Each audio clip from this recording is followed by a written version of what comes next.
We need more. We need our more. We are fight for our right.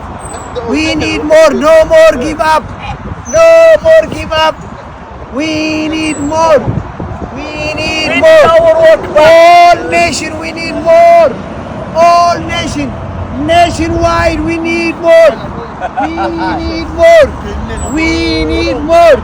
We need more. We need more. 40 per hour. One driver 40 per hour. We need more. Thank you. What other message you want to send to DHL?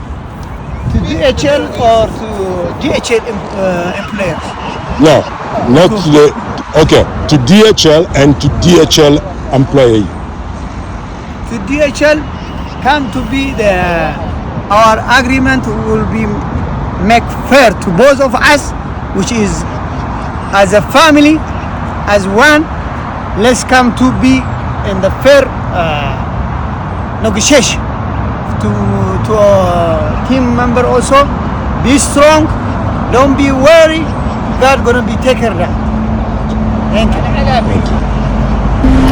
DHL Express Canada plans to shut down all operations across the country as more than 2,000 truck drivers and workers remain on strike. The sudden halt comes one day before Canada's federal ban on replacement workers takes effect. And while the union says the move puts a chill on contract talks, there is growing concern this shutdown will add more turmoil to an already strained parcel industry. For a closer look at the impacts this morning, we're joined from Los Angeles by Barry Eidlin. He's Associate Professor of Sociology at McGill University. Good morning. Good morning. Good to be back, Anne-Marie. Well, let's start with the federal ban on replacement workers. It's officially known as Bill C-58. What is it, and how can it affect labor negotiations?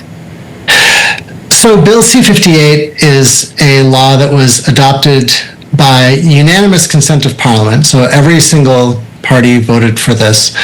And what it does is that in the case of a labor dispute, a strike or a lockout, the employer is prohibited from employing, as you refer to them, replacement workers, otherwise known as scabs.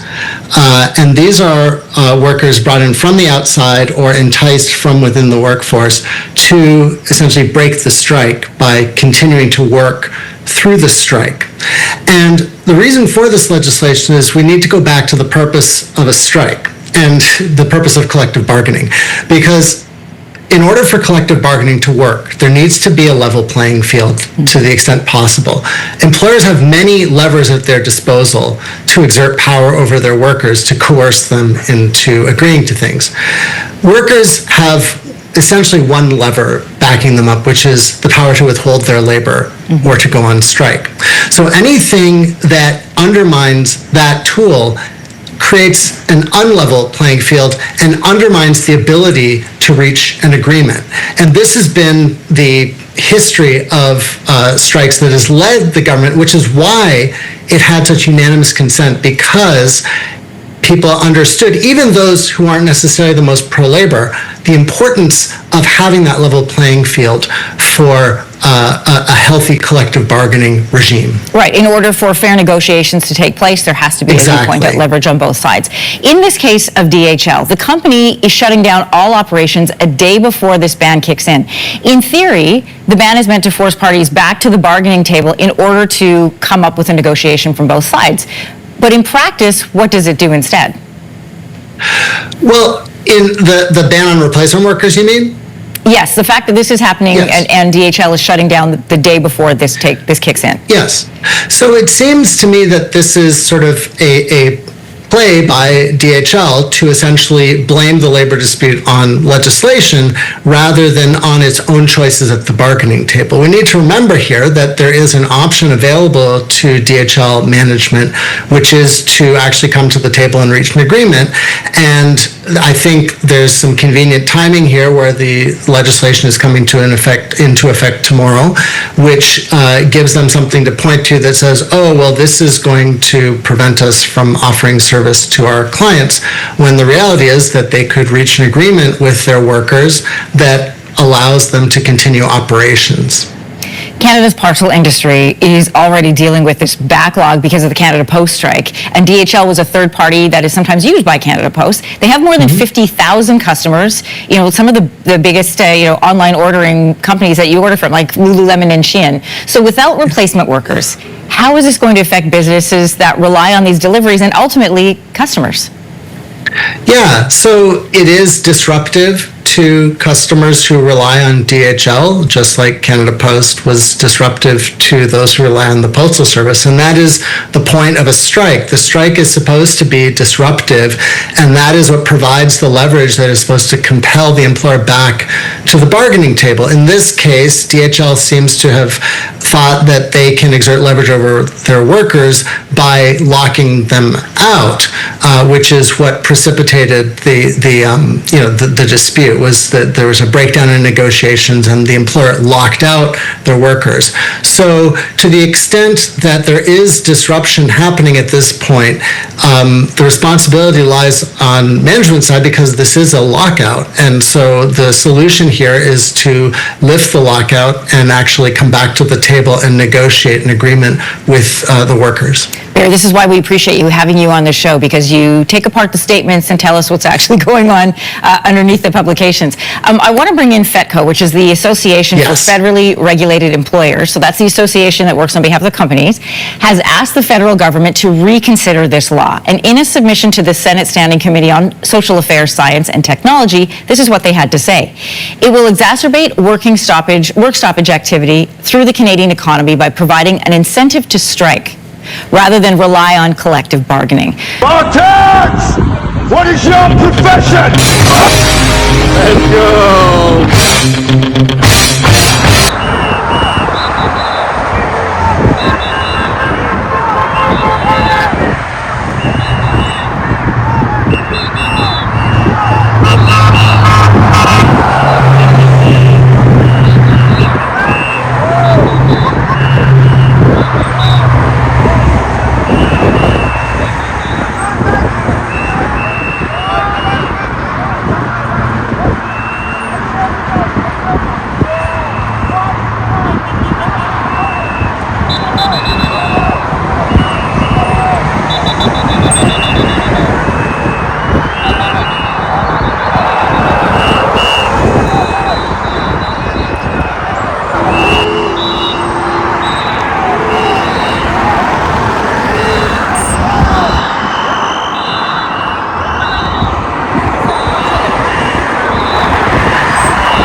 I did not hear that word.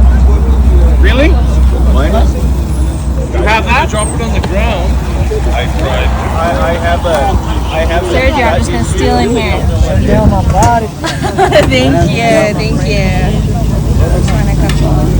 Perfect. Thank you so much. Yeah, I'm gonna grab it. Thank you so much. Really, if it was broken, you wouldn't be walking on it. Yeah, no, it's not broken for sure. But it's like, it looks like I just heard it a little. Pass it here, man.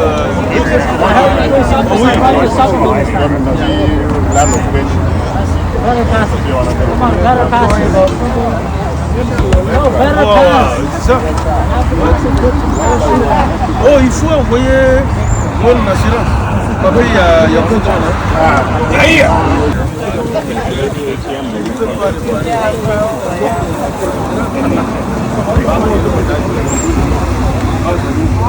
Because they have a 5-point for every account, plus TFSA saving.